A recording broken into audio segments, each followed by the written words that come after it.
Yeah, the world is falling back into spiritualism and, like mysticism and the occult and things like that. Particularly the Western world. And something interesting I read is that, there's like these other countries that see like our technocracy, and they kind of use it against us. Like these countries look at us and they see our technocracy. Or maybe I'm saying that word wrong, but I think it's technocracy. They see it and they kind of just go along with it because they know they can use it against us. And it's interesting. One would ask, how could they use that against you? Well, I think it would be rather simple, is because we believe in science beyond any supernatural or paranormal or unexplainable event. We also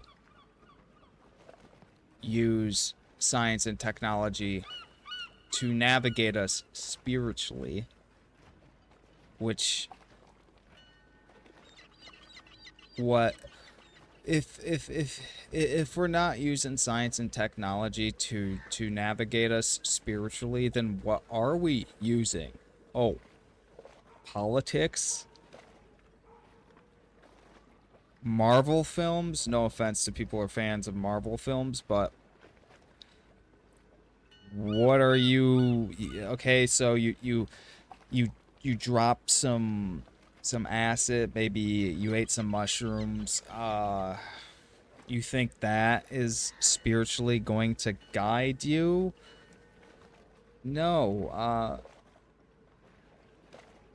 This species we are, this human creature has developed these mythologies to help it navigate this world. That's what people don't realize. Like the Greek gods, they could have been real people. We don't know. That was so far back that they're just people who are just kind of forgotten from history. But myth and legend was built around them. They're just very great people. Or they were the ideals of our psyche put into a mythological format for us to better absorb and easily understand. So how do we map out our psyche or anything like that when we have nothing but video games, AI, and Elon Musk firing things into outer space, politics, and this attack on religion? Like, where do you even begin to navigate yourself spiritually or mythologically in that environment? Like how do you make sense of this conflicting world and reason with it? Like, if you don't happen to understand like why you don't get your way all the time, and I think that's, one of the problems with people is that if you apply maybe religious definition to that or philosophical definition to that, you begin to understand why you don't always get your way. And then you become less depressed. You become less cynical. You understand better. Life seems to have a little bit of a more purposeful meaning.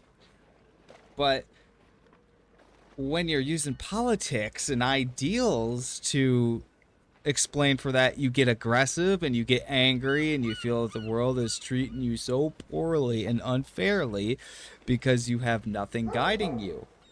You're a fucking idiot. I'm sorry, but I'm gonna call it as I see it. You're a fucking idiot. You're a fucking fool. Because if you really look at humanity and measure it from point A to point B, most people are just going to sit there and tell you, well, religion caused this and religion caused. Yes, religion did. Organized religion. But religion also has helped people through the toughest of times.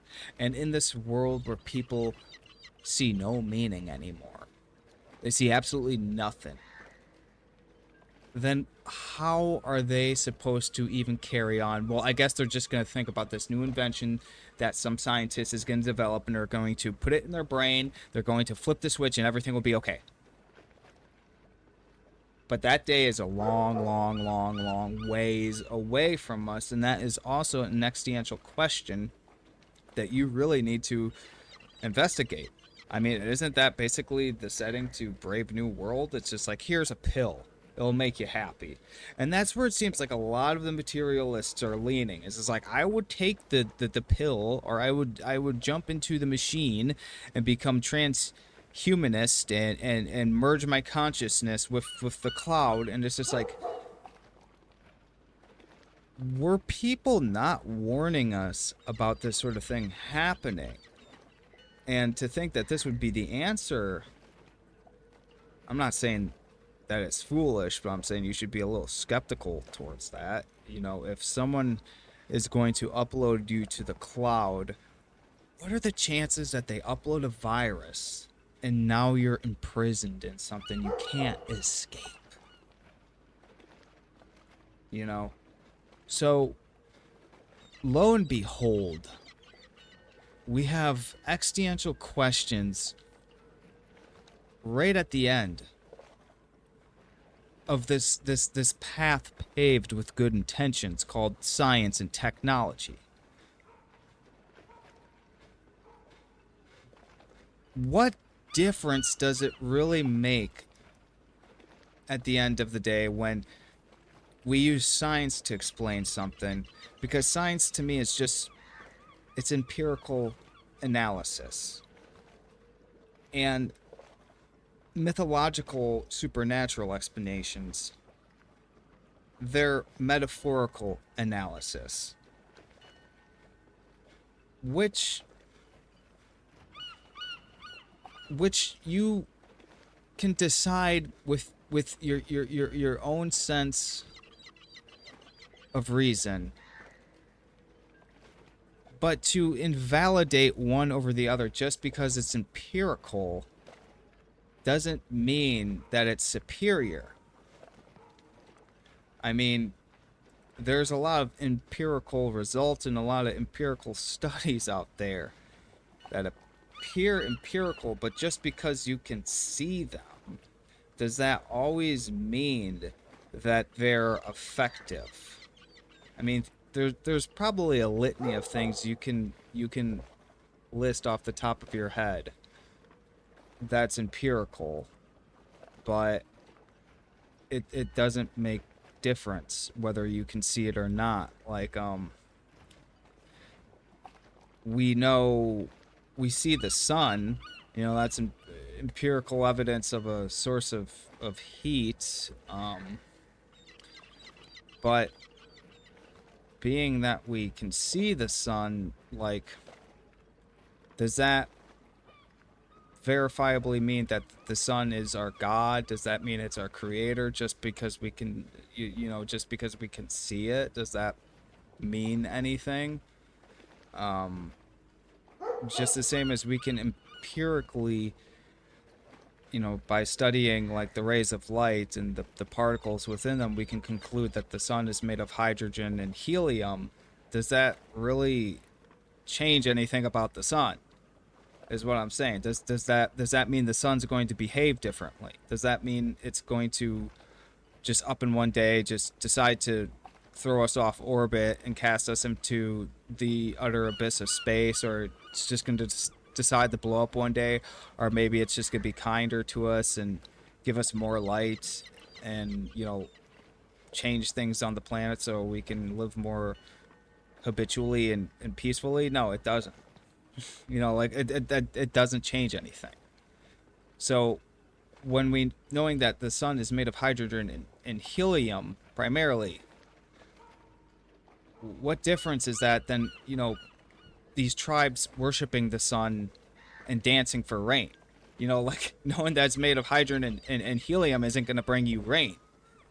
But people dancing for it a lot of the time believe that does, and well, sometimes rain happens. Like what difference does it make? Is what I'm saying. Knowing that it's made of hydrogen and helium literally doesn't change anything about the sun. But it seems in some of these cultures, in some of these societies, they'll do a little dance. They'll do a little dance, and next thing you know, it's raining. Or they'll pray to the sun. Next thing you know, they have a good harvest. So what difference does it really make? I'm really, if you back out far enough, I'm sure that you can just sort of even things out on a 50-50 basis, where it's like, yeah, it does matter, but at the same time, it doesn't matter. And people are so married to science that I think it's absolutely going to be I mean, there's too many negative words I want to put out there. I think it's ignorance, because we've we've made it this far, possibly thousands and thousands and thousands and thousands of years off of mythologies, and all of a sudden we're just like science, like for like since the industrial period we're like science, and like we're so self-assured, rest assured that that's going to be the fucking answer. Yet for thousands and thousands and thousands and thousands of years we've been using mythologies, and now all of a sudden you think that because some dude is firing fucking rockets trying to make it to fucking Mars, you think that's going to be the fucking answer? Well, you want empirical evidence. Here's your empirical evidence. We've been here for how long? We've used mythologies for how long? There's your empirical evidence. Does that not add up to fucking truth? Does that not speak truth to you? Or do you not see what I'm saying? Just putting that out there. Just putting that out there.